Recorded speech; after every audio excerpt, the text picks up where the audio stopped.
দেখুন, আমরা তো সবসময় বলি যে জনতাই ক্ষমতার প্রধান উৎস এবং ক্ষমতা জনতার হাতে, কিন্তু বাস্তবে আমরা সবসময় দেখি যে ক্ষমতা আসলে একটা গোষ্ঠীর হাতে এবং সেই গোষ্ঠীটা সাধারণ জনগণের থেকেও কিন্তু অনেক দূরে। তো সাধারণ মানুষের অংশগ্রহণের জন্যে যে রাজনীতি, সেই রাজনীতির আকাঙ্ক্ষাই কিন্তু ছিল ২৪-এর গণ অভ্যুত্থানের যে মূল যে আকাঙ্ক্ষা তার সাথে সম্পৃক্ত। আপনি দেখুন যে আমাদের শেষ ১২ বছর যে অভিজ্ঞতা আওয়ামী লীগের শাসনে, তখন একতরফা নির্বাচন, ব্যাংক লুট, তারপর আপনার ক্ষমতার অপব্যবহার, গোষ্ঠীবাজি ইত্যাদির বিরুদ্ধে মানুষ যে এভাবে নেমে এলো রাজপথে, তা কিন্তু শেষ পর্যন্ত এক দফায় গিয়ে পরিণত হলো এবং সেখানে সাধারণ মানুষের ক্ষমতার একটা কিন্তু আকাঙ্ক্ষা সেখানে ছিল যে মানুষ ভোট দিতে পারবে, সাধারণ মানুষ রাজনীতিতে অংশগ্রহণ করতে পারবে। সেই রকম একটি আকাঙ্ক্ষা থেকে, জন আকাঙ্ক্ষা থেকে যেই আমরা অগ্রসর হলাম এবং তার পরবর্তী 18 মাস এবং 18 মাসের পরে এখন যে বর্তমানে একটি নির্বাচিত সরকার আমরা দেখতে পাচ্ছি, ২৪-এর গণ অভ্যুত্থানের সেই আকাঙ্ক্ষাটা আসলে বাস্তবিক কতখানি পূরণ হয়েছে আপনি দেখুন। এখনো কি সেই মানুষের যেই ন্যূনতম আকাঙ্ক্ষাগুলো, যে তরুণদেরকে আমরা আজকে রাজপথে দেখছি, এই তরুণদেরকে কি আমরা ২৪-এ রাজপথে দেখি না? এই বয়সী তরুণদেরকে, বা তার আগে 18-তে কোটা বিরোধী আন্দোলনে বারবার তাদেরকে কেন রাস্তায় নামতে হচ্ছে? আজকে যেই প্রসঙ্গে তারা রাস্তায় নেমে এলো, যে উচ্চ মাধ্যমিক একটি পরীক্ষা, পদার্থবিজ্ঞানের পরীক্ষা ছিল, বৃষ্টির মধ্যে তাদেরকে যেতে হয়েছে। কেউ ২-৩ ঘন্টায় গেছেন, কেউ ভ্যানে গেছেন, কেউ নৌকায় গেছেন, কেউ সাইকেলে গেছেন, কেউ কোমর সমান পানিতে ভিজে গেছেন, তারপর সেই পরীক্ষাটা দিয়ে ৩ ঘন্টা, এবং কেউ তার পোশাক ভিজে গেছে, জুতা মোজা ভিজে গেছে। এইভাবে প্রায় ৪-৫ ঘন্টার যেই একটি নাজেহাল পরিস্থিতি তাকে অতিক্রম করতে হয়েছে। তারপর মন্ত্রীর কাছ থেকে শুনতে হয়েছে যে তোমরা ফার্মের মুরগি। এখানে একটা ডিসক্লেমার আছে যে উনি আসলে এই ফার্মের মুরগি বলেছেন, কিন্তু কিছুক্ষণ আগে উনি মানে ওনার এই মন্তব্যের জন্য ক্ষমা চেয়েছেন জাতির কাছে। এটা একটা স্টুডেন্টদের একটা দাবি ছিল যে উনি ওনাকে ক্ষমা চাইতে হবে, উনি ক্ষমা চেয়েছেন। এটা ভালো। আরেকটা জিনিস হয়েছে যে, আরেকটা ইনফরমেশন দিই, সেটা হচ্ছে যে পদার্থবিজ্ঞান মানে প্রশ্নে যে ৬ এবং ৭ নম্বর যে প্রশ্ন দুটা যে ভুল এসছে, এটা উনি জাতীয় সংসদে স্বীকার করেছেন এবং উনি বলেছেন যে এক্ষেত্রে সবাইকেই নম্বর দিবেন। আসলে কিন্তু একটা জায়গায় এখনো পরিষ্কার হয়নি মাহবুব ভাই, সেটা হচ্ছে যে এই যে সকাল থেকে রাত সন্ধ্যা পর্যন্ত বা এখনো পর্যন্ত ছেলেপেলেরা যে বাইরে আছে, ছেলেমেয়েরা, ওদের কিন্তু আগামীকালের পরীক্ষাটা এদের জন্য কিন্তু দেওয়া খুবই কঠিন হবে। কিন্তু এটা আসলে পিছিয়ে দেওয়া হলো কিনা এই ব্যাপারে এখনো সিদ্ধান্ত, সেটা হয়তো হবে 12টা-1টার সময়। কারণ আমরা তো পরে কেন, এই তো আমরা সব সিদ্ধান্তটা পরে কেন, এটা আগে দেওয়া যায় না কেন? আপনি দেখুন যে এই যে ক্ষমা প্রার্থনার বিষয়টি, তাও তো হলো, বা একটি শেষ মুহূর্তে হলো, কিন্তু এটার কি কোনো দরকার ছিল? আসলে বৃষ্টি হচ্ছে, আপনি চট্টগ্রাম বিভাগে যদি উচ্চ মাধ্যমিক পরীক্ষা না হতে পারে, তাহলে এমন কি ক্ষতি হয়ে যেত সেই দিন সকালেই যদি একটা SMS এর মাধ্যমে বলে দেওয়া হতো যে আজকের পরীক্ষাটি পিছিয়ে। সোশ্যাল মিডিয়াতে একটা মজার জিনিস ঘটছে, যখন এই সরকারি কিছু ঘটে তখন সোশ্যাল মিডিয়া পুরনো ভিডিও আসে। সেখানে যেমন ধরেন ওবায়দুল কাদের সাহেবের একটা ভিডিও আসছে, যে সেখানে সে বলছে যে ক্ষমা চাইলে কি সব সমাধান হয়ে যাবে। শেখ হাসিনার ব্যাপারে তিনি বলেছিলেন। তারপরেও কিন্তু এই প্রক্রিয়াটি সবসময় আমরা ইতিবাচকভাবে দেখব, কারণ মনে পড়ে যখন ছাত্রদের ২৪-এর আন্দোলনে ৯ দফা ছিল, প্রথম দফাটাই ছিল প্রধানমন্ত্রীকে ক্ষমা চাইতে হবে, প্রধানমন্ত্রী শেখ হাসিনাকে ক্ষমা চাইতে হবে। তখন ওবায়দুল কাদের সাহেব বলেছিলেন ছাত্রদের কত বড় স্পর্ধা, তারা ক্ষমা চাইতে বলে। সেই সময়ে আমার ব্যক্তিগত অভিজ্ঞতা, যে আমি আমার কলামে লিখেছিলাম যে রাজনীতিতে স্পর্ধা শব্দটি ব্যবহার করা কোনো যুক্তি নাই, কারণ আপনি আজকে টেবিলের ও প্রান্তে বসে আছেন, সাধারণ মানুষ টেবিলের এ প্রান্তে বসে আছে, যে কোনো সময় প্রান্ত বদল হতে পারে। কাজে স্পর্ধা কে কাকে বলছেন? এবং আসলেই আপনি দেখুন, আজকে যখন আমরা বসে আছি, ওবায়দুল কাদের সাহেব কিন্তু টেবিলের ও প্রান্তে, জনগণের এ প্রান্তে। অর্থাৎ আপনি যখন একজন জনপ্রতিনিধি, এটা তো আপনার সৌভাগ্য যে আপনি জনপ্রতিনিধি হয়ে গেছেন, তখন আপনি সাধারণ মানুষের কথাটা যদি আপনি সাধারণভাবে ভাবেন, যেমন ধরুন সকলেই কি গাড়ির দূরত্বে থাকেন স্কুল কলেজ থেকে? ২-৩ ঘন্টার পথ অতিক্রম করে আমাদের ছাত্রছাত্রীরা উচ্চ মাধ্যমিক পরীক্ষা দিতে যান না দেশের বিভিন্ন জায়গায়? তারা এই বৃষ্টির মধ্যে কিভাবে যাবেন বলুন? সকলেরই কি গাড়ি আছে? এটা যে গতকাল থেকে ধরেন এতগুলো ফুটেজ এলো, সরকারের তো তখনই আসলে ভাবা উচিত ছিল যে মানে এখন ছেলেমেয়েরা তো ধরেন কালকে তো অনেকে আহত হতে পারে, নিশ্চয়ই, এবং যেভাবে আসতে রাস্তায় পারে। খানাখন্দ হয়েছে, যে গতকালকে তো আসলে ঢাকা শহরই তো স্থবির হয়ে গিয়েছিল। আপনি দেখুন বনানী ডুবে গিয়েছে। এখানে মজার ব্যাপার হচ্ছে রিজভী সাহেব কিন্তু আসলে ছেলেপেলেদের সাথে একাত্মতা ঘোষণা করেছে এবং তাদের দাবির সাথে একমত প্রকাশ করেছে। হ্যাঁ, এটাই আসলে একটা একদম দারুণ ঘটনা। রেশনাল গণতান্ত্রিক একটি নেতার ভূমিকা। আরেকটি জিনিস হচ্ছে কি, দেখুন আমাদের মধ্যে না সকলেরই মধ্যে কম বেশি আছে একটু দেখানোপনা, একটু হয়তো বা আমরা সামনে চলে গেলাম, যতটুকু আমার বলবার কথা নয় তার চেয়ে বেশি বলছি। বিশেষ করে রাজনীতিবিদরা কিন্তু এইসব ব্যাপারে অনেক সময়ই তারা পরিমিতিবোধ হারিয়ে ফেলেন, যেটা আমরা বিগত আওয়ামী লীগের আমলে শেষ দিকে যত ঝামেলাগুলো হলো তার অনেক কিছুই কিন্তু এরকম উল্টোপাল্টা কথার কারণে হয়েছে। আপনি খেয়াল, যেহেতু তাদের দুঃশাসন আমি কোনোভাবেই করছি না, সাপোর্ট করছি না, কিন্তু হচ্ছে কি আপনি যখন এক কথা বলবেন সেই কথার মধ্যে কিন্তু আপনি অনেক কিছু আপনি বেরিয়ে আসে। আপনি দেখুন যে শিক্ষামন্ত্রীর দায়িত্ব কি স্কুল কলেজের শ্রেণীকক্ষে গিয়ে গিয়ে নকল ধরা, নাকি নকল যাতে না হয় সেই পদ্ধতিটাকে আসলে আরো শক্ত করা? আপনি তো পদ্ধতি নিয়ে কাজ করবেন, আপনি পুরো প্রক্রিয়া নিয়ে কাজ করবেন। আপনি এরকম নায়কোচিত যে আচরণগুলো করছেন তা আসলে এক ধরনের ব্যক্তিগত জনপ্রিয়তা অভিলাষ যদি আমরা বলি, এটাকে কি ভুল বলা যাবে?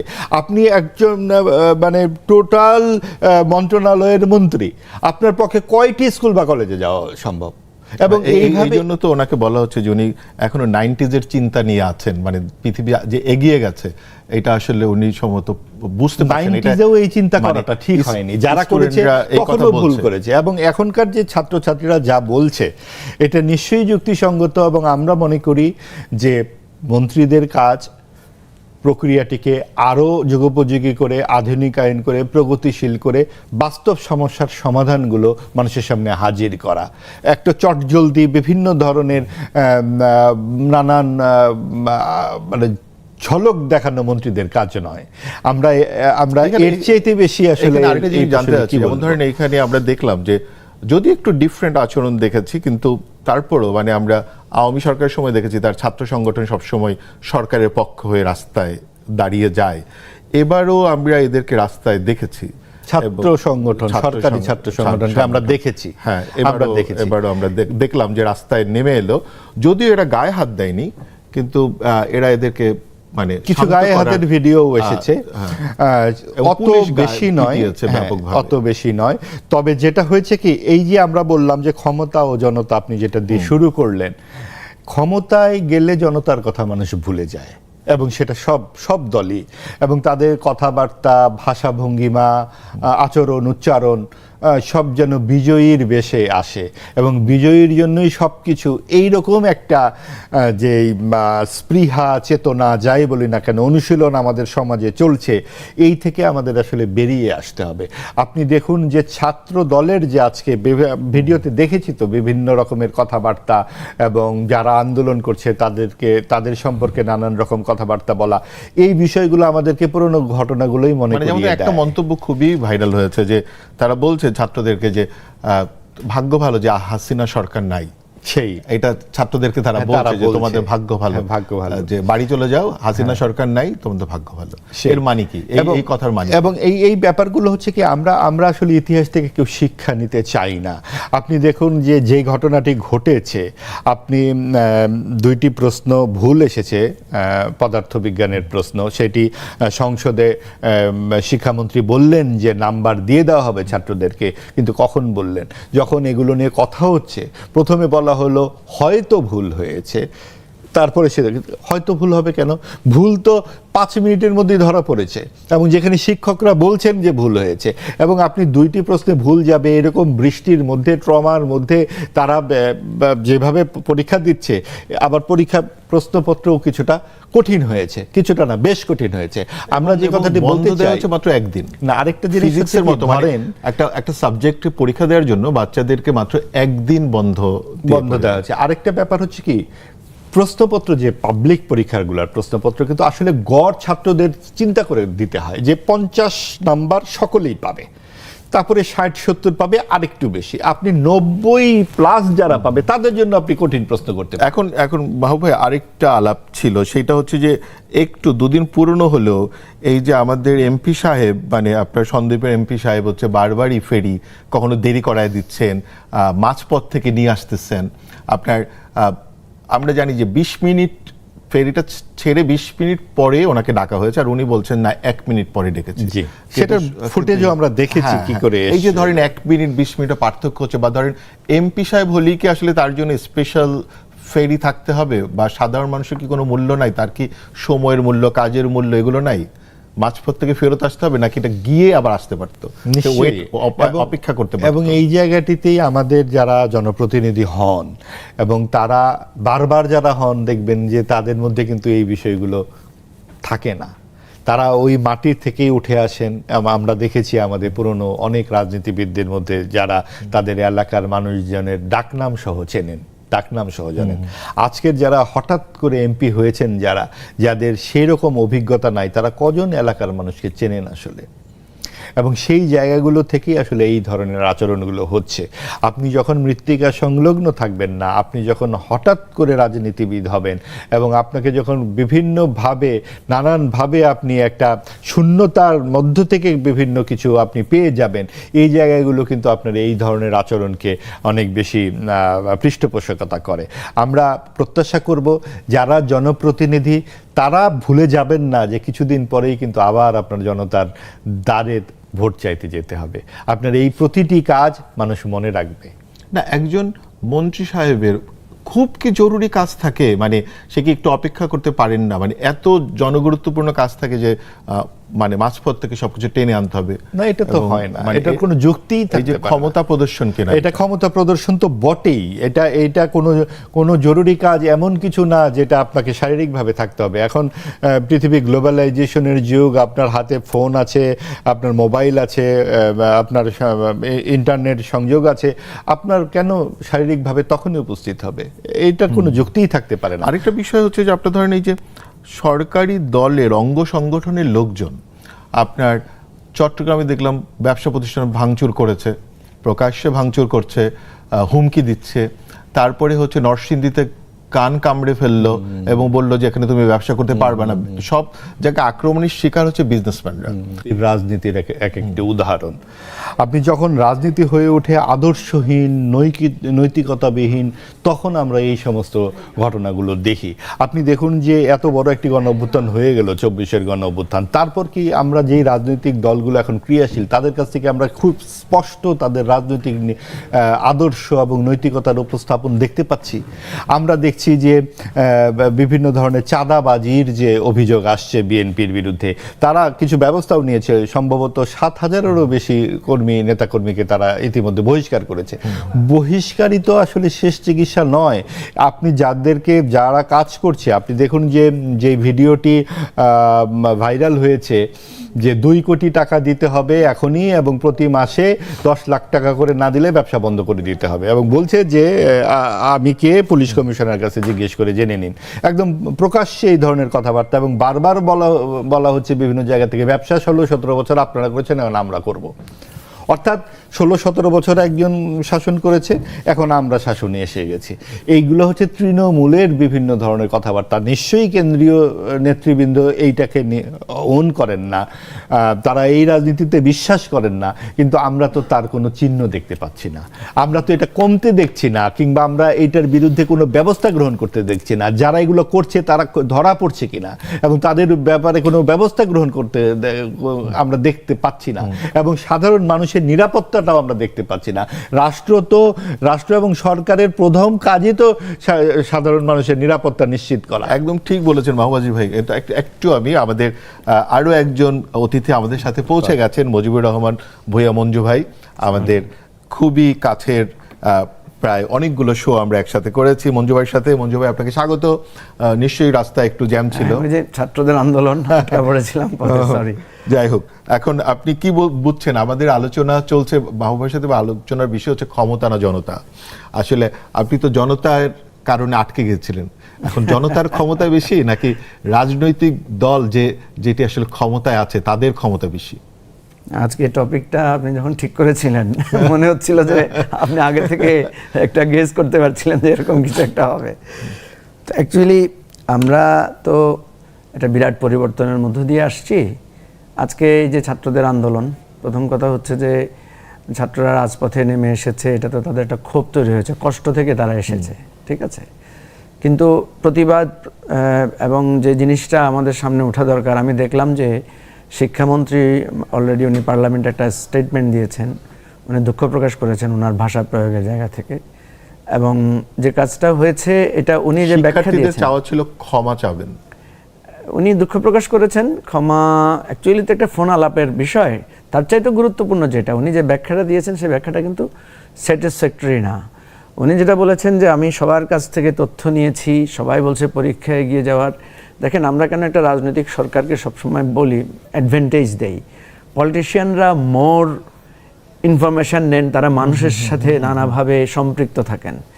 তো আমলারা বা বিভিন্ন অফিসাররা যে তথ্য দিয়েছেন ওনাকে, মানে তথ্য তো সঠিক ছিল না। অ্যাকচুয়ালি তো পানি বন্দী হয়ে বিভিন্ন জায়গায় মানুষ কষ্ট পাচ্ছিল। এবং উনি যেটা আজকে বলেছেন যে কুমিল্লার একটা কেন্দ্রে শুধু সমস্যা হচ্ছে, তা তো না, ঢাকা শহরের একদম প্রাণ কেন্দ্রে আমি দেখলাম লিটলস উইলস কেন্দ্রে, মতিঝিল বা পল্টন এলাকায়, সেখানে বাচ্চারা কোমর সমান পানি পেরিয়ে যাচ্ছে। বা ধরেন মানে অনেকগুলো ম্যানহোল খোলা, ম্যানহোলে পড়ে গেছে, বিভিন্ন ছবি আসছে। সবচেয়ে বড় কথা হচ্ছে ইন্টারমিডিয়েট লাইফটা আমরা সবাই তো পার করে এসেছি। আচ্ছা, একটা জিনিস বলেন তো, আমি এটা মঞ্জু ভাই জানতে চাই, হয়তো বা আপনি একদিন সরকারের কোনো বড় মন্ত্রী বা হবেন, মানে এই যে যখন বিরোধী দলে থাকে তখন মানুষ জনতার কাতারে থাকে, কিন্তু ক্ষমতায় গেলে তারা তখন জনতার যে কোনো দাবিকে তারা ষড়যন্ত্র হিসেবে দেখে কেন?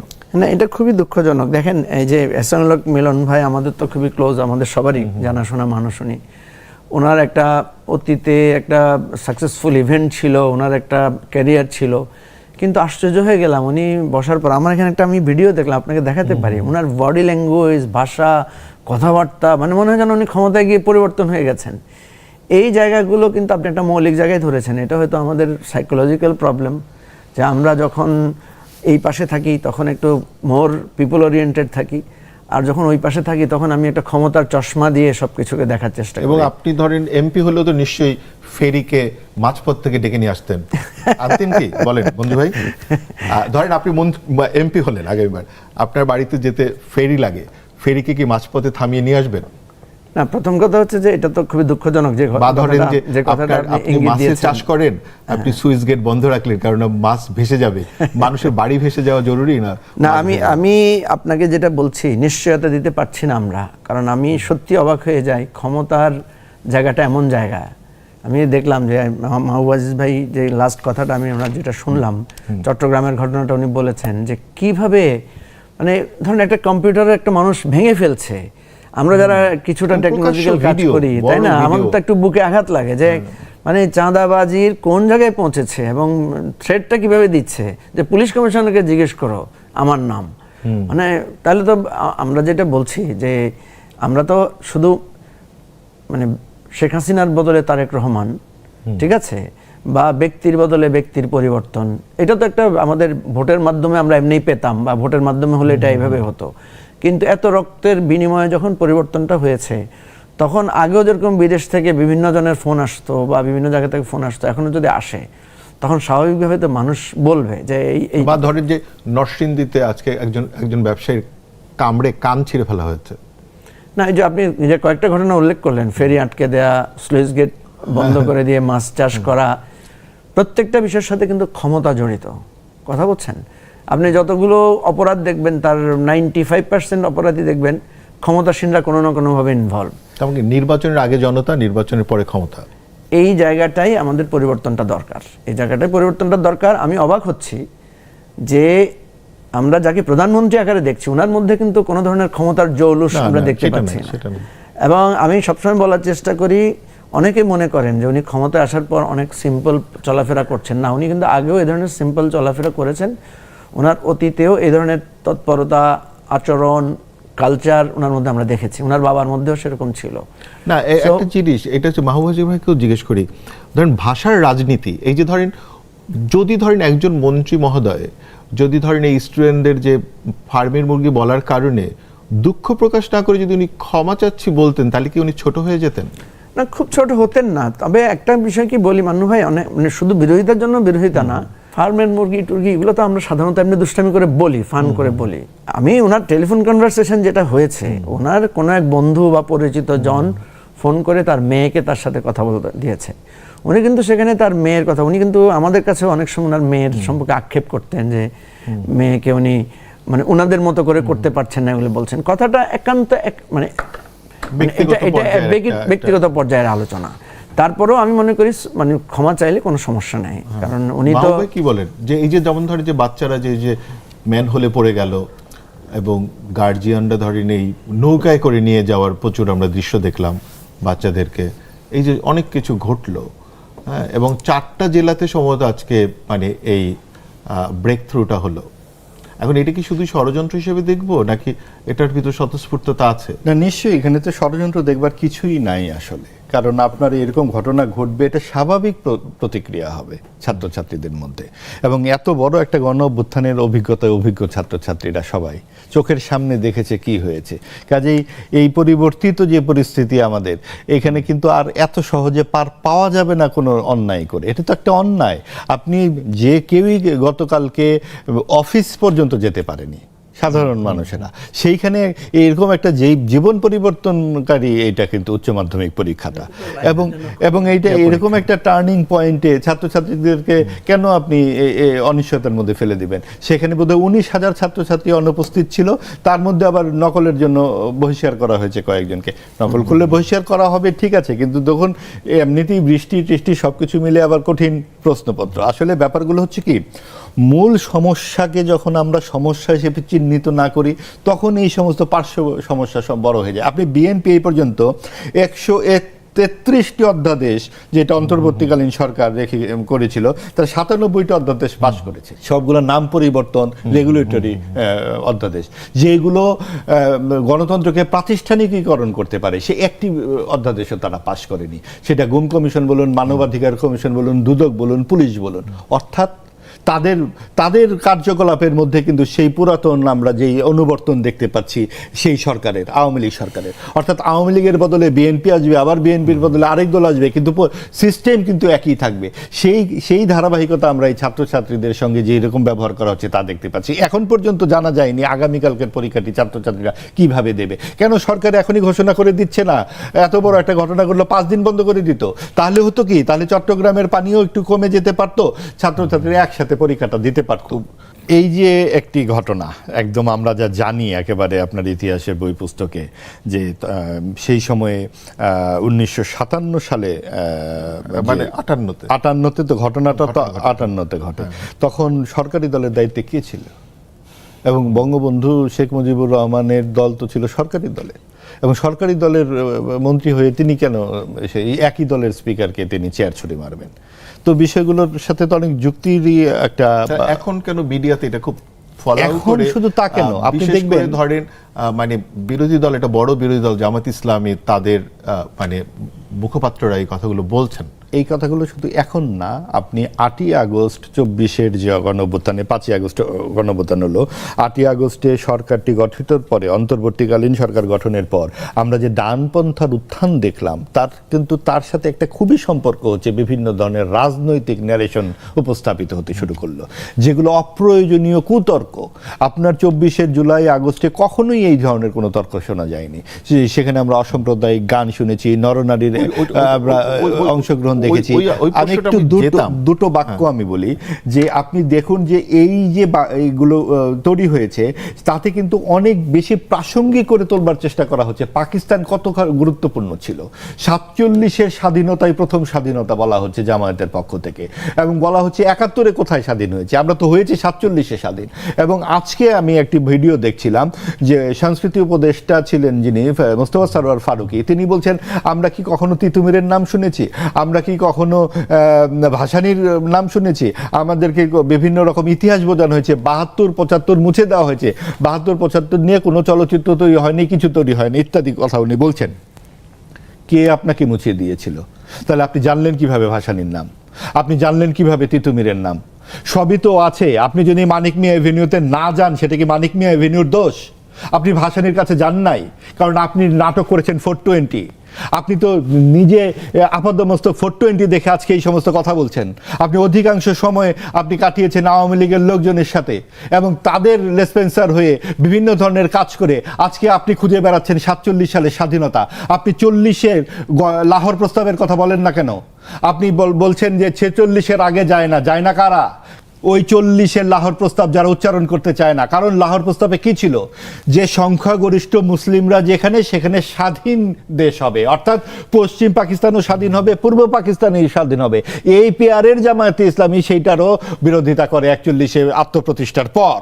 এবং সেই যেই মুসলিম যেই রাজনীতির যে বিরোধিতা, সেখান থেকে কিন্তু পশ্চিম পাকিস্তান এবং পূর্ব পাকিস্তান তৈরি হয়। পশ্চিম পাকিস্তান পূর্ব পাকিস্তানের উপরে উপনিবেশিক আচরণ করে এবং সেই জন্য 23 বছরের একটা বিরাট সংগ্রাম তৈরি হয়, যেটা আবার ফারুকী সাহেব বলছেন 69-এর যে গণঅভ্যুত্থান, তার চেয়ে অনেক বড় গণঅভ্যুত্থান হলো 24-এ। উনি ভুলে গেলেন যে এটা জাতিগত দ্বন্দ্ব ছিল, একটি বিদেশি রাষ্ট্রের সাথে ছিল, আমাদের সংস্কৃতি ওখানে চলে যাচ্ছিল, আমাদের জাতিসত্তা চলে যাচ্ছিল। আর শেখ হাসিনার সাথে যে লড়াই, সেটা কিন্তু সংস্কৃতি জাতিসত্তার লড়াই নয়। আপনি দেখুন এই বয়ানগুলো খুবই উদ্দেশ্য প্রণোদিত, ইচ্ছাকৃত এবং মূল ইতিহাসের পাঠকে অন্যদিকে নিয়ে গিয়ে পেয়ারের পাকিস্তানের স্বপ্নকে জাগ্রত করে রাখার। মঞ্জু ভাইও কি এরকম মনে করেন যে এই যে এখন যে 1958-র এই যে ডেপুটি স্পিকার হত্যার ঘটনা, বা যেমন ধরেন যে এই যে 47-কে বারবার এখনো টেনে আনায়, জুলাইয়ের পরে এই আলোচনাগুলো বেড়েছে, আসলে এই প্রবণতাগুলো কেন? আমাদের যে সমস্যাটা হয়েছে সেটা হচ্ছে আমরা যেটার ক্রেডিট, মানে ধরেন আপনার একটাতে অবদান আছে, আপনি সেটাকে সবচেয়ে বেশি পাওয়ারফুলি প্রেজেন্ট করতেছেন। আবার হয়তো আরেকজনের যেটার সাথে লেগেসি আছে সে সেটাকে গুরুত্ব দিচ্ছে। ইতিহাস তো কখনো মুছে যাবে না, ঠিক আছে? ধরেন আমরা যতই অবদানের কথা বলি, যতই কিছু বলি, আমরা কি মানে 52 সালের ভাষা আন্দোলনকে মুছতে পারবো? মুছতে তো পারবো না। এবং ভাষা আন্দোলনের সূত্র থেকে তো পরবর্তী আন্দোলন, আবার ভাষা আন্দোলনের আগেও তো প্রতিবাদ, বিক্ষোভ এগুলো হয়েছে, লম্বা সংগ্রাম হয়েছে। সুতরাং আমি মনে করি এগুলো আমাদের আপনি একটু থামায় জিজ্ঞেস করি যে ধরেন 47-এ আমরা যেই জাতীয়তাবাদের উপরে ভিত্তি করে একটা নতুন রাষ্ট্র পেয়েছিলাম, কিন্তু আমরা 52 পরে কি আরেকটা ট্রান্সফরমেশনের ভিতর দিয়ে একটা নতুন জাতীয়তাবাদ তৈরি করে আবার একটা 71-এ একটা রাষ্ট্র তৈরি করেছি। তো এটা তো একটা মানে রাজনৈতিক। আমি আপনাকে বলি দুইটা পর্যায়েরই ক্রমধারা, কিন্তু দুটোতে টপিকটা এসেছে ভিন্ন। 47-এ এসেছিল দ্বিজাতি তত্ত্বের জায়গাটায়, আমরা কিন্তু তখন ধর্মীয় জাতীয়তাবাদে বিশ্বাসী। আমরা যেহেতু মানে নানা ধরনের ধর্মীয় নিপীড়নের মধ্য দিয়ে গিয়েছি, সেহেতু সে ধর্মীয় জাতীয়তাবাদটা সেখানে প্রাধান্য পেয়েছে। তো 47-এ তো সেটেলমেন্ট হয়ে গেছে, হিন্দুদের রাষ্ট্র, মুসলমানের রাষ্ট্র। যদিও ওই যে সেটেলমেন্টের জায়গায় কিছু ওই যে কলকাতা কেন্দ্রিক যে কথাটা বললেন যে লাহোর প্রস্তাবের আলোকে সেটা প্রপারলি হয় নাই। আচ্ছা, যখন আমরাও মুসলমান, তারাও মুসলমান, আমাদের ভাগটা তো মানে ধর্মের ভিত্তিতে হয়েছে, তখন দেখা গেল যে না, আমরা তো পূর্ব বাংলার মানে পূর্ব পাকিস্তানের মুসলমানদেরকে তারা মুসলমান মনে করছে না, তারা মনে করছে তারা হিন্দুর কাছাকাছি, বাংলা ভাষায় কথা বলে। এই যে বাঙালি মুসলমানদেরকে হেয় প্রতিপন্ন করার, শোষণ করার, অপমান করার, ভাষা দিয়ে করার, এটা থেকে তখন আমাদের ভাষা কেন্দ্রিক জাতীয়তা, আমাদের বাংলা দেশি জাতীয়তাবাদ বা বাঙালি জাতীয়তাবাদের জায়গাটা এখানে প্রমিনেন্ট হয়েছে। এবং এই জাতীয়তাবাদের ভিত্তিতে আপনি দেখেন শুধু এখানে যেটা আর কি বলতেছিলাম যে 1958 সালের এই যে শাহেদ আলীর কথাটা কেন বলছিলাম, ধরেন যে শেখ মুজিবুর রহমানের হয়তো অনেক সমালোচনা করা যাবে, কিন্তু আপনি ধরেন যার সমালোচনা করলেন তার ঘাড়ে কি এমন কোনো দোষ চাপিয়ে দেওয়া ঐতিহাসিকভাবে ঠিক কিনা যেটা উনি আসলে করেন নাই? দেখেন, এটা তো মামলা হয়েছে না তখনকার সময়ে, যে বিরোধী দলের সাথে সরকারি দলের সেখানে যে সংঘর্ষ হয়েছে, সেখানে কিন্তু 12 জন এমএলএর নামে স্পেসিফিক মামলাও হয়েছে। একটা তো হচ্ছে পলিটিক্যাল রেটরিক, ধরেন আপনি ষড়যন্ত্র তত্ত্ব দিয়ে বললেন, একটা হচ্ছে কাগজে কলমে। এটা তো এমন একটা জায়গায় ঘটনাটা ঘটেছে, পার্লামেন্ট, যেখানে আপনার ডকুমেন্টারি এভিডেন্স আছে কে ছুড়ে মেরেছে, ঠিক আছে? একটা চেয়ার আর কাঠের টুকরা ছুড়ে মারাতে একটা সেন্সিটিভ জায়গায় হয়তো লেগেছে, উনি 2 দিন পরেই মারা গেছেন সেখানে। তো কথাটা হচ্ছে যে হিস্ট্রিক্যালি একটা জিনিস হওয়া, বিচারের জায়গায় হওয়া, আর একটা হচ্ছে রাজনৈতিক বয়ান দাঁড় করানো। এখন যেহেতু শেখ মুজিবুর রহমান সাহেব প্রমিনেন্ট একজন পলিটিক্যাল লিডার ছিলেন, বিরোধী দলের নেতা ছিলেন, কখনো মন্ত্রী ছিলেন, হ্যাঁ, আমি বলতে চাচ্ছি এটার পরেই তো আমাদের সামরিক শাসন এসেছে, তাই না? তো এই জায়গাটায় আমি যেটা মনে করি যে আপনি যখন একটা জিনিসকে ঝেড়ে ফেলবেন, ধরেন আমি একটা অপরাধ করেছি অতীতে, কিন্তু আমি এখন এসে এমন একটা ভান ধরলাম যে আমি অতীতে কোনো অপরাধ করি নাই, তো যখন আমি এখন এসে ভান ধরবো তখন কিন্তু আপনি আমার ওই অপরাধটাকে অত্যন্ত কঠিনভাবে ধরবেন। এই যে আমাদের দেশে আমরা যখন মনে করি যে এত তারিখের পরে কিছুই হয় নাই, পৃথিবীতে গন্ডগোল সব শুরু হয়েছে 47-এর পরে বা 71-এর পরে বা 90-এর পরে বা 5ই আগস্টের পরে, এই যে নানা ধরনের আমরা এক ধরনের বয়ান দেই না, তখন দিলে যেটা দাঁড়ায় তখন অতীতটাকে আবার টানতে হয়। আমরা যদি এইভাবে ইতিহাসটা পড়তাম যে আমাকে আমার ধর্মীয় জায়গা থেকে আমি অবহেলিত ছিলাম, মানে অপমাননের শিকার হয়েছি, এটার ভিত্তিতে 47 ভাগ হয়েছে, এটাকে আমি ওন করি। 47-এ যাদের কাছে আমরা আশ্রয় নিয়েছিলাম তাদের কাছে আমরা 52-তে গিয়ে, 62-তে গিয়ে, 69-এ গিয়ে ক্রমান্বয়ে আমরা তাদের দ্বারা নিগৃহীত হয়েছি। এবং সর্বশেষ দেখেন, যদি 25শে মার্চের গণহত্যা না হতো, ঠিক আছে, হয়তো যেমন আমরা যেরকম দেখি 5ই আগস্ট কেন হয়েছে, একটা গণহত্যার কারণে হয়েছে, না হলে মানুষ এভাবে রাস্তায় নেমে আসতো না। 25শে মার্চের গণহত্যাটা আমাদের আর বন্ধনের কোনো জায়গা কি করলো না, রাখলো না। ফলে এগুলোকে আপনাকে স্বীকার করতে হবে। তাইলে আমার মানে যেটার মধ্যে থেকে আসলে সকল মানুষের মধ্যে ঐক্য তৈরি হয়ে গেছে, আমাদের এইটা হচ্ছে দোষ।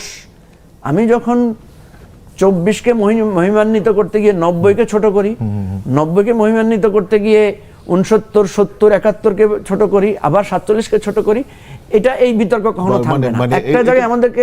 একটা জায়গায় এসে আমাদেরকে সন্ধিতে আসতে হবে যে ভাই ইতিহাসের প্রত্যেকটা জায়গায়। আমাকে অনেকে বলে 90-এর গণঅভ্যুত্থান কি হয়েছে, ভাই 90-এর ওই মিলনের হত্যাকাণ্ড, তখন মানে নুর হোসেনের হত্যাকাণ্ড, এবার যেভাবে আমাদেরকে এই আপনার এই যে আবু সাইদের প্রসারিত হাত যেভাবে উদ্বেলিত করেছে, তখন নুর হোসেন একই রকম ভাবে মানুষকে ঐক্যবদ্ধ করেছে।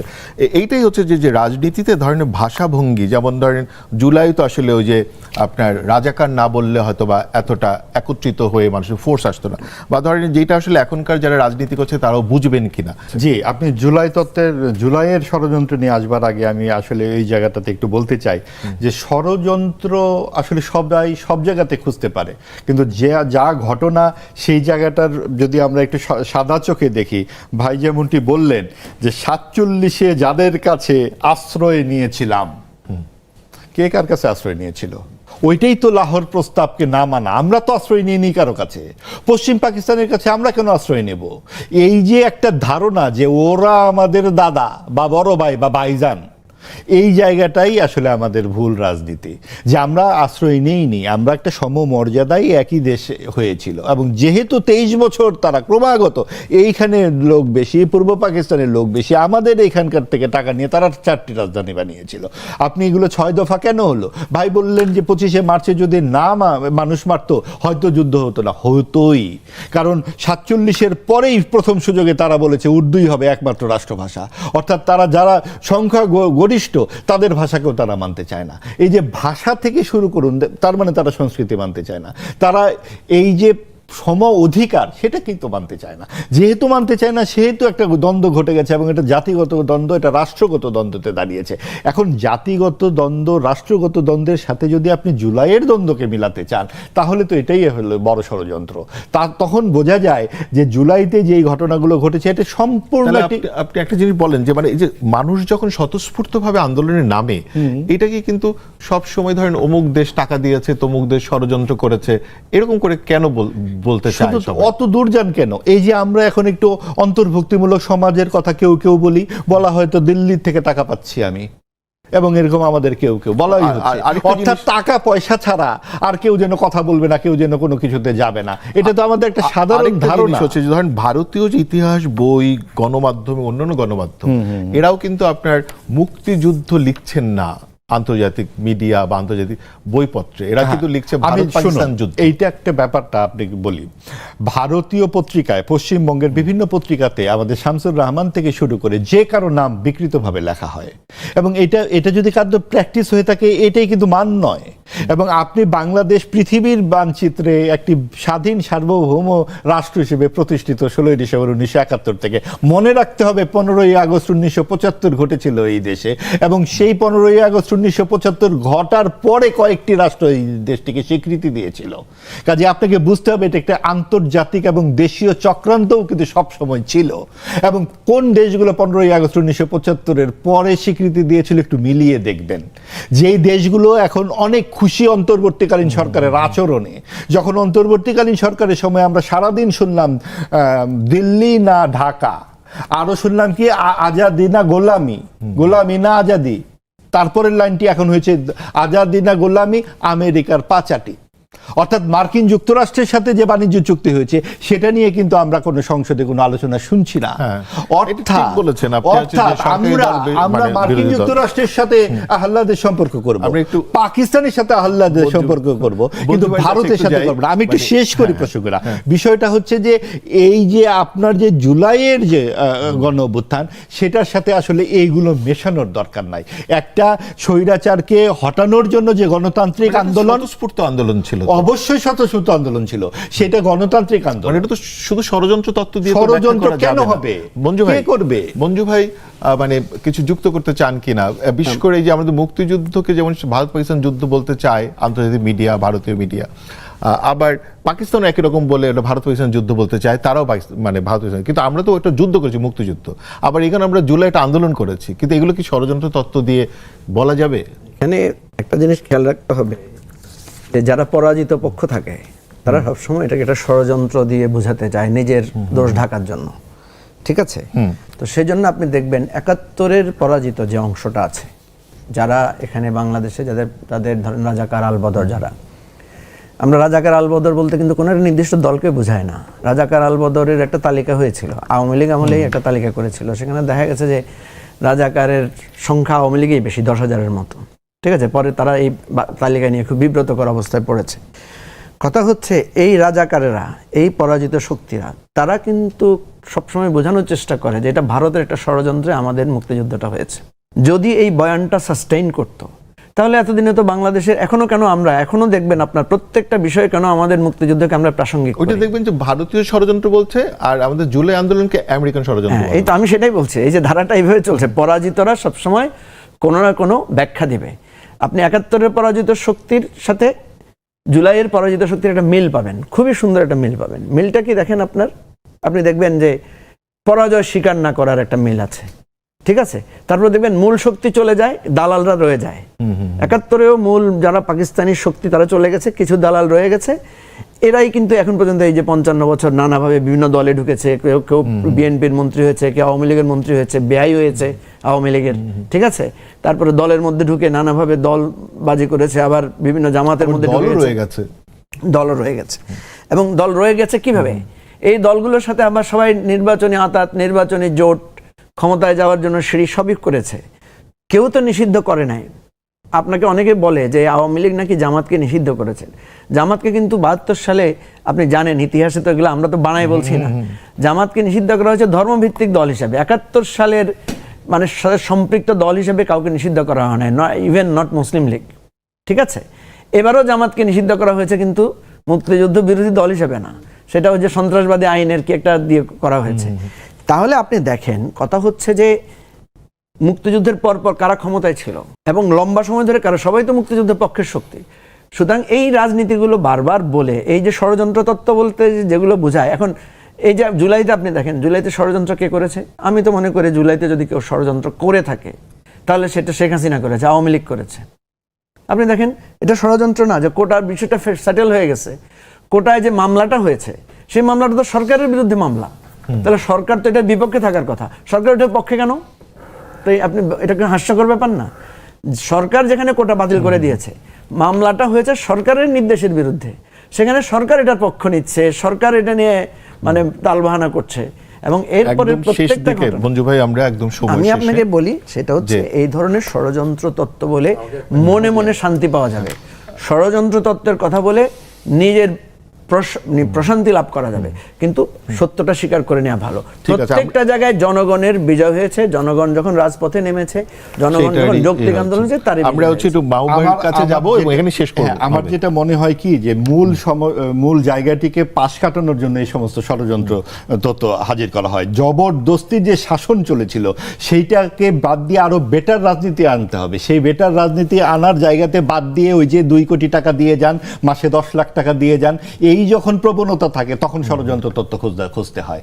ষড়যন্ত্রে কোটি কোটি মানুষ রাস্তায় নামে নাই, মানুষ নেমেছিল ভোট দেবার জন্য, মানুষ নেমেছিল গুলির বিরুদ্ধে, এবং সেইটার যাতে একটা জন আকাঙ্ক্ষা যে গণতন্ত্র এবং জবাবদিহি শাসন হয়, সেই জায়গাটাতে আমরা পৌঁছতে পারছি কিনা সেই প্রশ্নটা করা দরকার। এই সমস্ত ষড়যন্ত্র দিয়ে কখনোই মুক্তিযুদ্ধের কথা যখন আপনারা বলেন, আপনারা ভুলে যান কেন 15ই আগস্ট 1975 বা নভেম্বরের 4 তারিখ এই জেলখানায় যে হত্যাগুলো, এগুলো কি অমানবিক নয়? এগুলো কিন্তু জাম্প করা হয়, জাম্প করে বলা হয় যে রক্ষী বাহিনী 72-75-এর দুঃশাসন, এই সব কিছুই আসলে বানানো ওই ষড়যন্ত্র তত্ত্ব।